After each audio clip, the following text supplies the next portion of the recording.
Hello guys, good morning all of you. Welcome back to my A1GS YouTube channel. Guys, जैसा कि आप सब thumbnail देख करके मालूम कर लिए होंगे कि किस पर डिपेंड ये वीडियो होगी।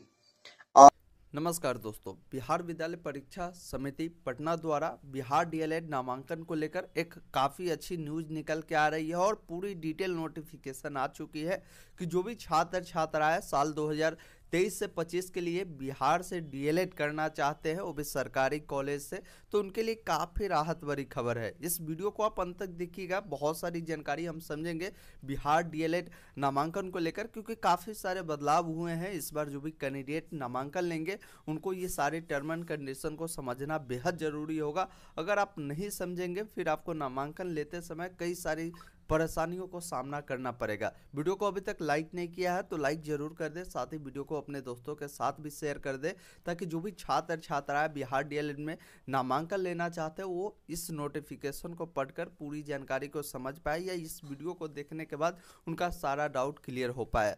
अब यहाँ पर जो मेन टॉपिक है उसको हम आपको पहले क्लियर करते हैं। देखिए, इस बार आपकी जो इंट्रांस एग्जाम होगी जिसके लिए आपका ऑनलाइन आवेदन करनी होगी। ऑनलाइन आवेदन करने का डेट आ चुका है। 25 जनवरी से लेकर 8 फरवरी तक आप आवेदन कर पाएंगे इनके वेबसाइट पर जाकर। यहाँ पर क्लियर बताया जा रहा है कि प्रवेश परीक्षा में उत्तीर्ण अभ्यर्थियों के नामांकन हेतु मेगा सूची एवं संस्थान की प्राथमिकता के आधार पर संस्थान आवंटन होगा, जिसके लिए समिति द्वारा अलग अलग जो विज्ञप्ति है वो जारी किया जाएगा। यानी आपका जो इस बार मेरिट जो बनेगी, आपका एक इंट्रांस एग्जाम होगा। इंट्रांस एग्जाम जो कैंडिडेट क्वालिफाई करेंगे उन कैंडिडेट को इसमें मौका मिलेगा, लेकिन इसमें भी टर्म एंड कंडीशन है कि हर कैटेगरी के लिए इस बार नंबर बांट दी गई है कि अगर आप मिनिमम नंबर उतना नहीं लाते हैं तो फिर आपका इसमें आप काउंसलिंग के लिए भी भाग नहीं ले पाएंगे। यानी काउंसलिंग के लिए एक न्यूनतम नंबर जो है वो उतना लाना ही होगा, तो इस चीज़ को भी आप ध्यान रखिएगा।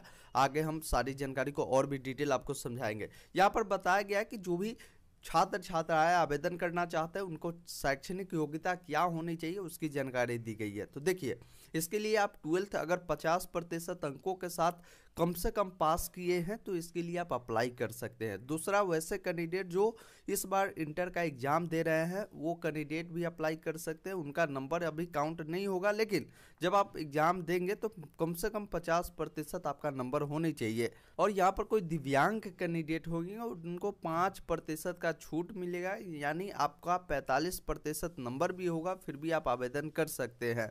यहाँ पर ये बात और भी क्लियर किया हुआ है कि वैसे अभ्यर्थी जो शास्त्री, पॉलिटेक्निक, आईटीआई अन्य प्रकार की योग्यता रखते हैं तो डीएलएड नामांकन के लिए आप पात्र नहीं होंगे। इसके लिए 10+2 वोकेशनल कोर्स के अंतर्गत आपने किया है तो यहाँ पर बताया गया है कि आप इसके लिए जो डीएलएड नामांकन के लिए आप पात्र हो सकते हैं। देखिए, इसमें एज क्या रखा गया है उसकी भी जानकारी बता दी गई कि इस फॉर्म को भरने के लिए सबसे पहले आपकी जो जन्म होनी चाहिए, जनवरी 2023 को 17 वर्ष पूरा हो गया है तो आप इसके लिए आवेदन करेंगे। इसकी अंतिम तिथि कोई निर्धारण नहीं किया गया है। एडमिशन प्रोसेस क्या होगा इसकी भी जानकारी दिया गया है। बिहार विद्यालय परीक्षा समिति द्वारा आयोजित डीएलएड ऑनलाइन संयुक्त प्रवेश परीक्षा में जो प्राप्त अंक होंगे उस अंक के अनुसार आपका एक मेरिट लिस्ट तैयार की जाएगी, जो आपके सरकारी कॉलेज या प्राइवेट कॉलेज के अनुसार होगा। जिस अनुसार आपका रैंक होगा उसी के अनुसार आपका जो एडमिशन की प्रोसेस होगी वो आपको की जाएगी। फिर आपको जो नंबर होगा उस बेस पे आपको कॉलेज का चॉइस करना होगा, जो कि ऑनलाइन माध्यम से ही होगा, जिसके लिए भी आपको समय मिलेगा।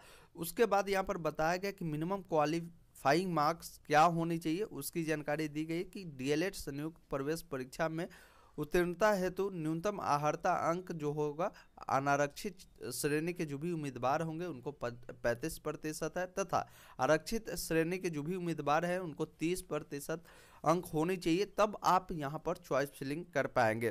तो इस चीज़ को भी आप ध्यान रखिएगा।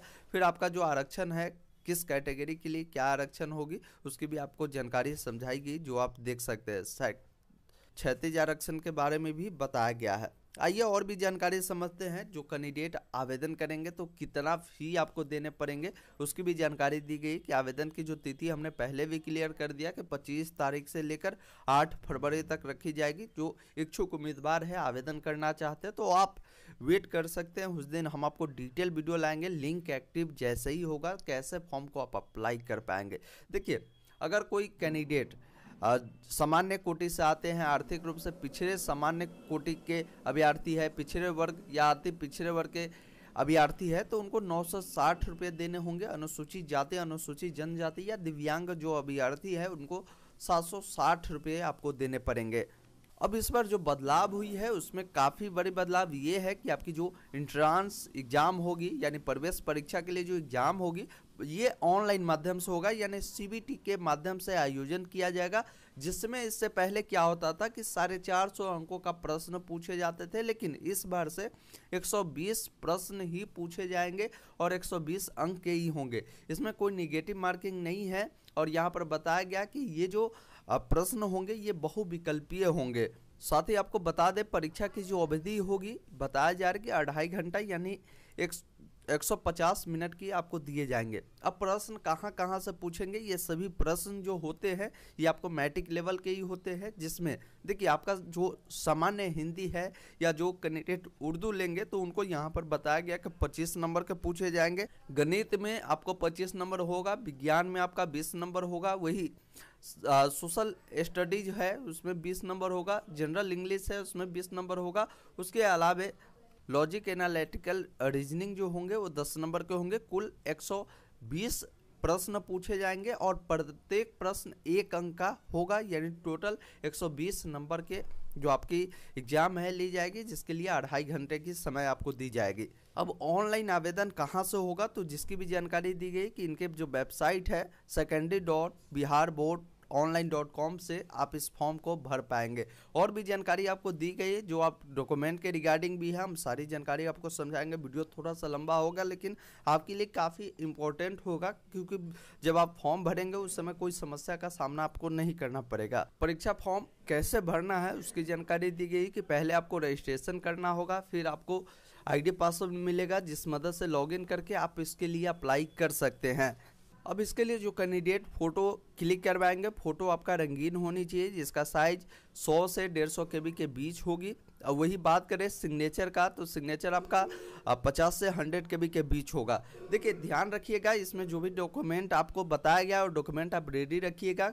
यहाँ पर देखिए मैट्रिक यानी 10वीं का जो प्रमाण पत्र है, साथ ही आपका जो अंक पत्र है जिसमें जन्म तिथि अंकित होगी वो प्रमाण पत्र आपको देने पड़ेंगे। इंटर का जो अंक प्रमाण पत्र है या प्रमाण पत्र है उनको भी आपको देने होंगे। अनुसूचित जाति, अनुसूचित जनजाति के जो भी उम्मीदवार होंगे उनका जो जाति प्रमाण पत्र होता है वो आपको लगाने पड़ेंगे। अत्यंत पिछड़ा वर्ग एवं पिछड़ा वर्ग के जो भी उम्मीदवार होंगे उनको नॉन क्रीमी लेयर, यहाँ पे बताया गया क्रीमी लेयर रहित प्रमाण पत्र भी आपको देने पड़ेंगे। अगर कोई विवाहित महिला है वो इसमें अगर आरक्षण के लिए दावा करती है तो उनको जाति प्रमाण पत्र जो है या क्रीमी लेयर अगर वो बनवाएंगे तो पिता के नाम एवं पिता के जो एड्रेस है उनसे बनाएंगे, ना कि अपने पति के नाम एड्रेस से बनाएंगे। इस चीज़ को भी आप ध्यान रखिएगा। यहाँ पर EWS वाले जो भी है उनके लिए भी बताई गई है कि आप EWS सर्टिफिकेट को बना लेंगे। दिव्यांग कैंडिडेट है तो दिव्यांगता प्रमाण पत्र भी आप लगा सकते हैं। तो इस प्रकार की जो दस्तावेज है ये आपको देने पड़ेंगे। परीक्षा शुल्क ऑनलाइन माध्यम से लिया जाएगा जिसकी भी आपको पूरी जानकारी समझाई गई है। तो हमने